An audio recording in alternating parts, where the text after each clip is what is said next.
What's good, everybody, and once again, welcome back to my YouTube channel. Today I'm coming at you guys with a very interesting video, jam-packed with a bunch of new map news. Aside from just the Mule Deer Great One being confirmed, there's a couple new things that we know about the update, like a new world map. We're gonna have a look at that. I now know exactly what species are getting population reset, so for those of you guys, at least in my community, there was a pretty big handful of people worried about what species were gonna be getting reset because they didn't know if it was gonna mess up their grind or not. And obviously, I mean, we're gonna definitely have a look at the Mule Deer Great One today. We're gonna save that for last though, because I would assume that most of you guys have already seen that before, and I'm gonna go ahead and put the newest stuff first. If you're new here, hi, my name is Squid. I make all kinds of content on games like Call of the Wild and the Hunter Classic. I make casual hunts, I do Great One grinds. This morning, at least as of recording this, I just spawned my 12th Great One, the Fabled Sapphire Great One Pheasant, in a pretty decently short grind, around 413 kills, and my community and I would love to have you guys along on our next adventure. Without further ado, let's go ahead and dive right into it.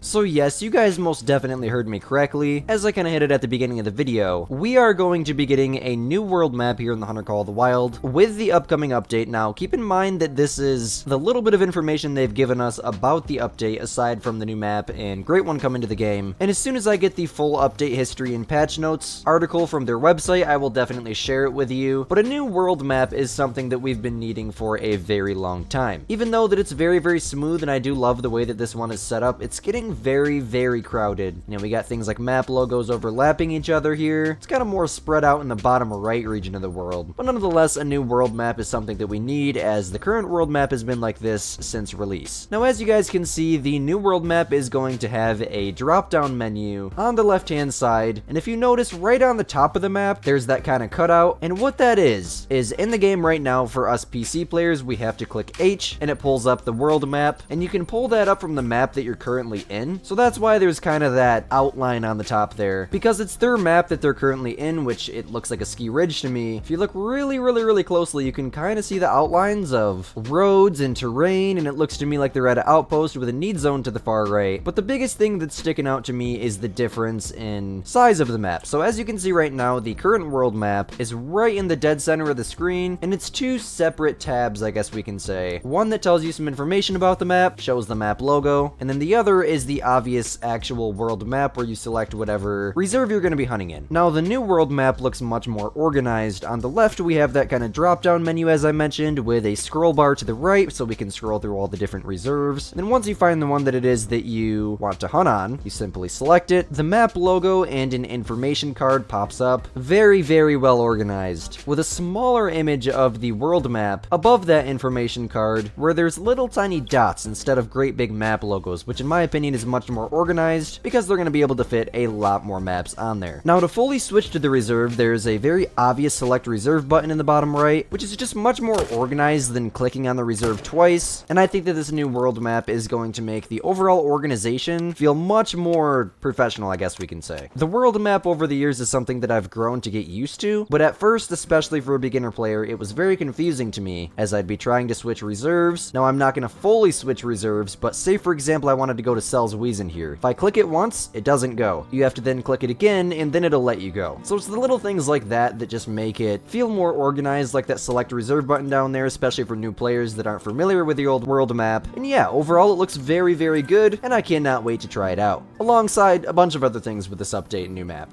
Now, before we continue with today's video, let me know down below, what map are you guys going to be grinding for the Mule Deer Great One in? For me, if the herd management process isn't going to be like insanely easy and a ski ridge by any means, which with the amount of water that I'm seeing on the map and the map screenshots that were leaked, I highly doubt that it will be, I will 100% be grinding it over here on Silver Ridge Peaks. Got a mythical.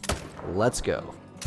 Might as well take this guy too. And moving on with the video, let's go ahead and have a look at what species are going to be getting reset with the upcoming update. Now, I'm going to go ahead and toss a screenshot up on screen provided from one of my members in my Discord server, straight out of the Hunter official Discord server, from the community manager of the Hunter Call of the Wild, Vivi. Now, you'll notice that it says nobody asked today, but I want to make sure y'all know on the weekend before the release, the only animal that's getting a population reset will be the mule deer. Great news. I was absolutely terrified that they were going to reset the bear population, considering that bears are going to be in the new map, and quite frankly, any of the other species that already existed that are getting backfilled into the new map. I kind of had a sneaking suspicion that they were going to get reset, and thank goodness they aren't. The only other change with the animals here in the Hunter Call of the Wild is going to be that the bighorn and the pronghorns are going to get adjusted in the sense of scoring due to the new true Rex, so any diamonds on your map may drop to gold, and the reason for that is just because of the fact that the way they're being scored is being changed because their true Rex are being revamped. So right now is the perfect time to head out to Silver Ridge Peaks, hunt some of those bighorn sheep, and hunt some of those pronghorns, and try to find any diamonds that you possibly can on your map in hopes that they don't get, unfortunately, dropped down to gold, because that's always very unfortunate. Now, Ski Ridge is going to be releasing on all platforms on June the 17th, in case you weren't aware yet, and overall, I am extremely excited. But do you know what I'm more excited for? The freaking Great One Mule Deer, guys. Have a look at this clip that EW put out this morning for us. They simply titled it, Muley in the Moonrise.